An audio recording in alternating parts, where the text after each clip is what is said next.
আসসালামু আলাইকুম রহমতুল্লাহ। আশা করি সকলে ভালো আছেন। আলহামদুলিল্লাহ আমিও ভালো আছি। তো আজকে মূলত আমরা আসছি গোপালগঞ্জের উলপুরে। এটা মূলত একটা জমিদার বাড়ি।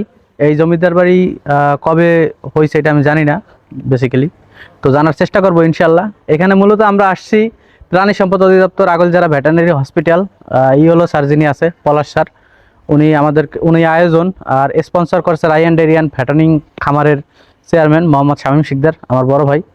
তো আমরা খামারি সম্পর্কে বা খামার সম্পর্কে যদি কখনো কোনো প্রোগ্রাম হয় সেখানে আমরা অ্যাটেন্ড করি। আর মূলত এই আগলঝাড়া প্রাণী সম্পদ অধিদপ্তরে যারা ইউলো হিসেবে আসেন না কেন, তাদের সাথে আমাদের বড় খামার বিষয় থাকার কারণে তাদের সাথে আমাদের ভালো একটা রিলেশন থাকে। তো ম্যাক্সিমাম টাইম আমাদের এরকম আর কি স্পন্সর আসে, মোটামুটিভাবে আমরা করার চেষ্টা করি। তো আলহামদুলিল্লাহ আজকে আমরা আসছি উলপুরে। আমরা আজকে ড্রোন শটের মাধ্যমে উলপুর দেখার চেষ্টা করবো ইনশাল্লাহ। সকলে আমাদের সাথেই থাকুন, ভালো থাকুন।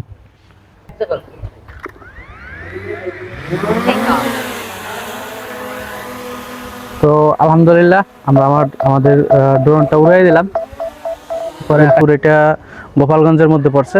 এটা গোপালগঞ্জ বেদগ্রাম থেকে বাটিয়াপাড়ার দিকে যে রোড গেছে ওই রোড থেকে আর একটু মানে ডানে ট্যাকেরহাটের দিকে যে রোড গেছে ওই ট্যাকেরহাটের রোডে ঢুইকা তারপরে 2-3 কিলোর মতো সামনে এসে বাম সাইডে এই ইয়াটা পড়ে। এটা মূলত উলপুর জমিদার বাড়ি ছিল।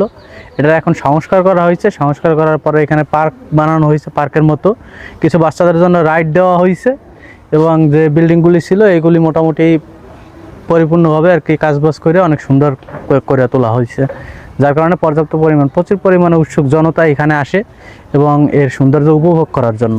তো আমরা মূলত এখানে আসছি সৌন্দর্য উপভোগ করার জন্য। আমাদের স্পন্সর রায়ান ডেরিয়ান ফ্যাটানিং খামার, যেটা আমরা নিজেরাই পরিচালনা করি। এটা আয়োজনে ছিল আগলঝাড়া উপজেলা প্রাণী সম্পদ অধিদপ্তর ভেটেরিনারি হসপিটাল। তো এখানে ইওলো স্যার আছে, উনি পলাশ স্যার, বিসিএস ক্যাডার ইওলো বলা হয়। প্রাণী সম্পদ অধিদপ্তরের মধ্যে আর কি যেটা বড় ডাক্তার থাকে 2 উপজেলা বা 3 উপজেলা মিলাইয়া ওনারা বিসিএস ডাক্তার বলা হয়। তো ওনারা মূলত অনেক ভালো লোক। আগে পরে যারা আসছে বাসে আগলঝাড়াতে মোটামুটি আলহামদুলিল্লাহ সকলের সাথে আমাদের ভালো একটা রিলেশন আছে। কারণ সকলেই জানেন যে আমাদের খামারে মোটামুটি 200+ গরু থাকে, যার কারণে এদের সাথে আমাদেরকে সম্পর্ক রাখতে হয়। প্লাস আমাদের গরুর খাবারের একটা দোকান আছে, যার কারণে খামারি মুখী যদি কোনো প্রোগ্রাম হয় তাহলে সেখানে আমাদেরকে ইনভাইট করা হয় আর আমরা সেখানে উপস্থিত থাকি এবং তাদের কথা মতো আর কি পরিচালনা করার চেষ্টা করি। তো আজকে সকল খামারি এবং প্রাণী সম্পদ অধিদপ্তরের কর্মকর্তা যারা আছে সকলের সাথে আমরা আসছি উলপুরে।